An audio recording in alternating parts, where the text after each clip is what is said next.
El artículo 1 me parece que es tremendamente importante la definición de que el Ecuador es un estado plurinacional e intercultural.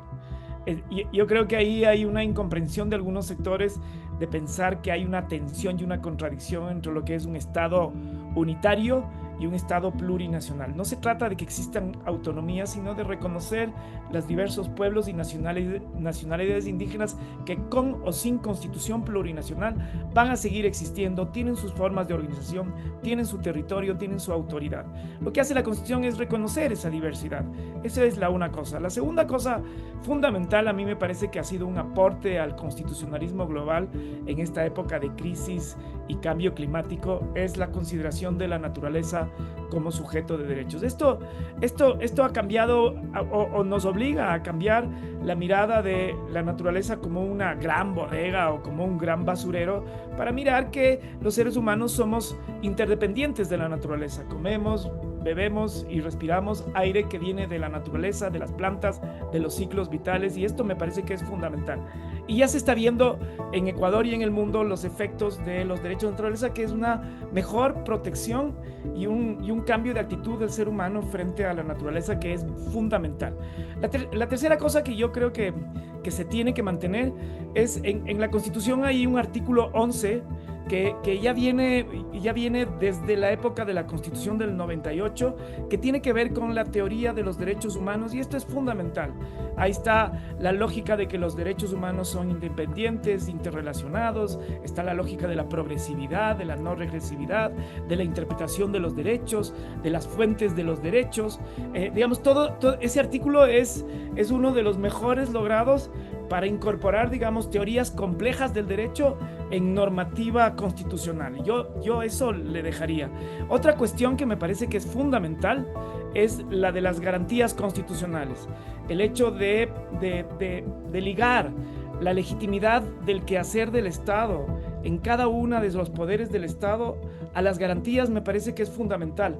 Porque, digamos, y esto ya lo han dicho varios teóricos, la gran revolución copernicana en el derecho es que el Estado está al servicio de los derechos de las personas y no la gente al servicio del Estado ni de poderes económicos. Y ojalá este subsista. Nosotros tenemos ahí garantías normativas, garantías de políticas públicas y garantías jurisdiccionales.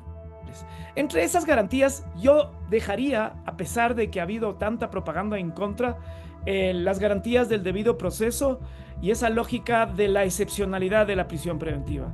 Lo que hay que pensar es que no siempre la policía, y en el caso ecuatoriano que estamos casi siempre en estado de excepción, el ejército detiene a criminales o personas que están relacionadas al crimen organizado.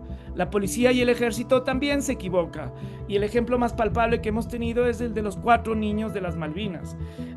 Cuando la policía se equivoca, cuando el ejército se equivoca en la detención, ahí es donde tiene sentido el llevarle donde un juez en las 48 horas, el tener abogado defensor, la presunción de inocencia que tanto les disgusta a algunos políticos, y también también las garantías en general del juez imparcial e independiente. Una cosa que también es discutible, yo sí creo que en lugares donde hay como Ecuador, que tiene tanta inequidad estructural, donde la riqueza se concentra en pocas manos y hay mucha gente pobre, tiene sentido una constitución económica que priorice la lógica de la equidad y la distribución. Y esto es súper importante, y ahí entra también la discusión de los sectores estratégicos.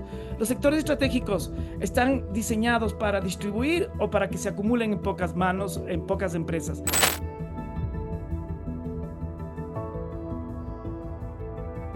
Yo creo que sí se puede.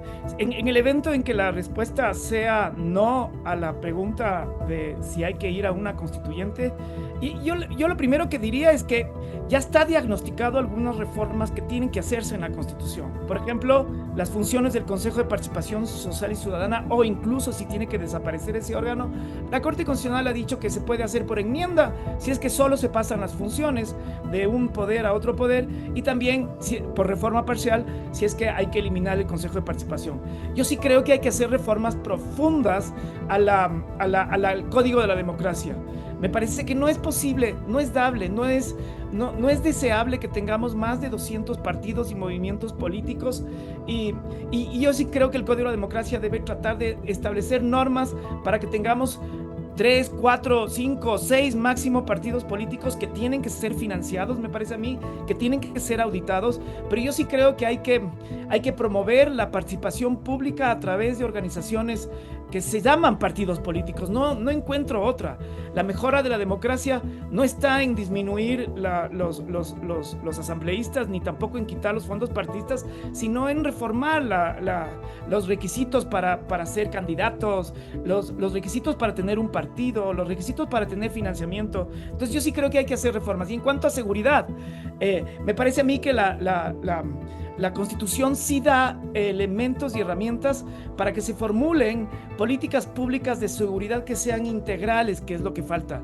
Yo no creo que las reformas, los cambios y las profundas intervenciones que hay que hacer para combatir la violencia que se genera por el crimen organizado se hagan mediante leyes.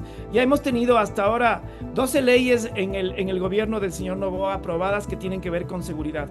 Hemos tenido casi todo el tiempo, hemos estado en estado de excepción. Más del 80% del tiempo del gobierno hemos estado en estado de excepción. En la consulta popular del año 2024 ya tuvimos varias preguntas en donde nos ofrecieron que iba a haber seguridad ciudadana, si es que iba a haber extradición, si es que se iba a aumentar las penas, si es que se iba a incautar los bienes del crimen organizado, y nada de eso ha funcionado. Y no ha funcionado porque hay que pensar en políticas de inclusión social, en políticas de disuasión y también sí en políticas represivas. Yo no niego. Pero lo que tiene que hacer el gobierno ahora es pensar en ese alrededor de 5 millones de niños que están entre 5 y 10 años, que después de 5 o 10 años van a dedicarse al sicariato, al tráfico de drogas, al microtráfico o al consumo de drogas. ¿Qué hay que hacer con esas personas? Hay que darles educación de calidad. Tienen que estar en barrios donde hay vínculos comunitarios, tiene que haber bibliotecas en esos barrios, tiene que haber servicios de salud, y eso no se logra con el ejército en las calles, ni tampoco con estados de excepción. Yo quisiera pensar que ojalá, si es que gana el no, el presidente tenga un baño de humildad y deje de pensar que solamente de forma represiva se puede combatir al crimen organizado.